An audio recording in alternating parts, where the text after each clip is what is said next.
Hi everyone. Well, for today's video I wanted to give you some updates on how things are going with my Maverick and some recent developments. So first of all, I did a video recently, just a short video. You can check it out. And that one talks about how I was charging the battery and how I made sure that the fluid levels were at an optimum level. So things turned out really well. The oil, the antifreeze, the windshield washer fluid, and now the battery charge level are all good to go. One thing I will mention is now that I have charged my battery using my NOCO Genius 5, there's a link down in the description for more information, I noticed that it is able to handle the cold weather a little bit more when it comes to the start-stop. Now, yes, I remember a lot of people do not like the start-stop system, but I actually missed the start-stop when the battery was sensing that it was not warm enough and charged enough and so forth to be able to do the start-stop function. Really, the only time I don't like the start-stop is if I'm only stopped for like 5 seconds or less. I'd prefer not to use it, but if it's going to be 10 seconds or more, it's actually kind of nice because the vehicle gets quiet and it's relaxed, especially if I've driven through a lot of challenging traffic. It's nice to just chill with it totally silent. So that's my preference. Obviously, there's the on-off switch near kind of the gear shift knob, if you will, that will let you turn that off in your Maverick if that's something you want to do, or in those circumstances where maybe you're parking or something like that, where you're going to stop for a few seconds and then go forward and backward or whatever. So that is nice to see that even though the battery was basically charged, it mostly just needed to top off and optimize the battery. I found out more about that after I did the battery charging and optimization with my NOCO Genius 5.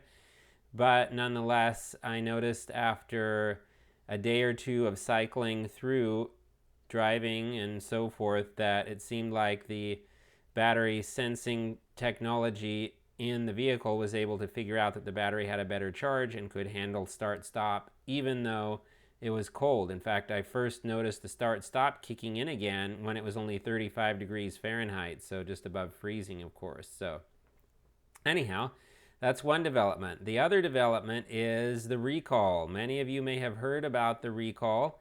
You can check out the link down in the description. I'm including one way to find out about it. You can also find out more on Ford's website, on the NHTSA website, National Highway Traffic Safety Administration, and forums and so forth. But the basic idea is that Mavericks like mine that are the XL, and I think it's also with the XLT, in any case, those with the basic screen for infotainment, entertainment, etc., and for, in this case, the rear backup camera specifically, those basic screens need a software update, and certain individuals have evidently experienced the screen freezing when they are moving as they're backing up the vehicle, which of course can be a dangerous situation because you're backing up, you think that you still have plenty of room to the object behind you, and in actuality you're right on top of it almost. So the nice thing is, for me personally, out of all the backup camera screens that I've had, I feel like the one in the Ford Maverick, though I definitely know it's not the best out there. For me personally, I feel like it's the best for my experience of vehicles. So I had a backup camera with a Nissan 370Z 2013 year, and also a 2016 Subaru Forester and the 2021 Mazda 6 that I traded in when I got my Maverick. And out of all those, including the Maverick, I feel like I get the best results with the Maverick overall. I have not had any of those freezing issues. In fact, with the Mazda, though, as far as I am aware, there was no recall for this.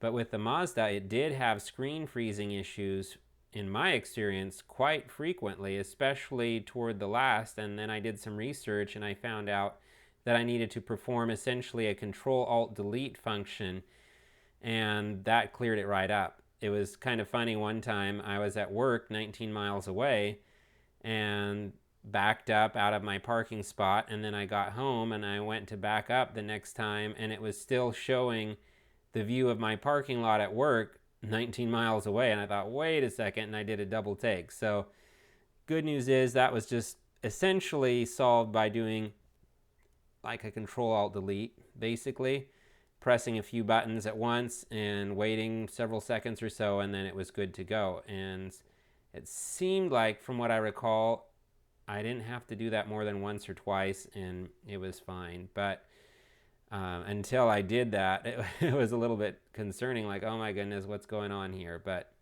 anyhow, the Maverick has been great. I love the way that the, I guess you call them grid lines, show how you are turning to your parking spot. And I feel like the distance indicator lines, those horizontal lines, are very helpful. Again, I realize there's lots of great backup cameras out there, some that far exceed what the Maverick has, especially for the basic one. But nonetheless, for my purposes, that has served me very well. And it almost makes me wonder if, because mine was one of the last vehicles made in that generation, it was delivered in May of this year, and the recall affected vehicles that were made from like 2021 or 2022 all the way up to 2023 or 24, depending on what sources you're reading. I almost feel like mine might not really be experiencing the same kind of things, but I suspect, though, from what I'm seeing on the Ford website when I log in and check out my specific vehicle, because it is listed there. I haven't received a letter in the mail yet, though supposedly I'm about to receive it. But in any case, it looks like the software update requirement is applicable to my vehicle.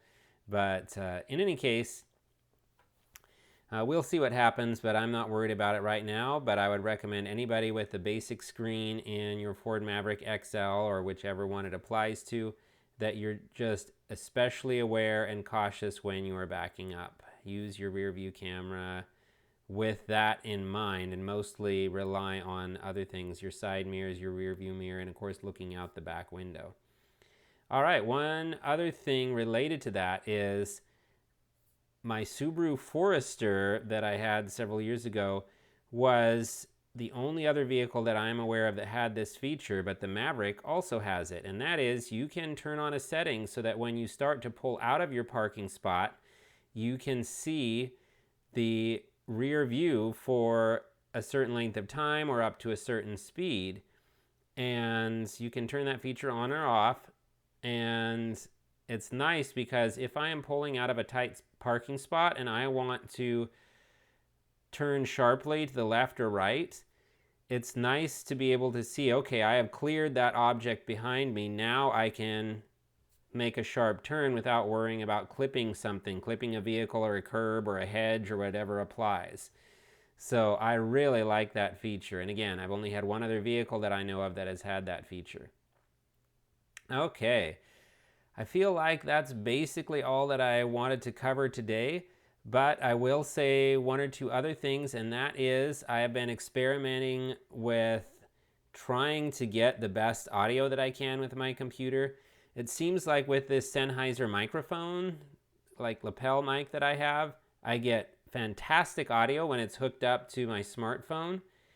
I have a T-Mobile phone that's similar to the Google Pixel, and it works fantastically with this microphone. Nice, clear, loud audio. But when I have my computer audio maxed out, I keep finding that the audio is maybe only at about half the level of what I would like it to be, so about half of what it would be with my cell phone, same microphone hooked up to it. So I've tried playing with settings, I've double checked, 100% maxed out, but we'll see how it goes. Also, I'm not sure if you're going to see this on your end, but as I'm recording the video, it looks like the video is sort of laggy or jerky right now with my computer. It might just be something's going through an update. So if it is that way, hopefully at least you can hear my voice clearly, and more videos to come. All right, y'all have a great weekend.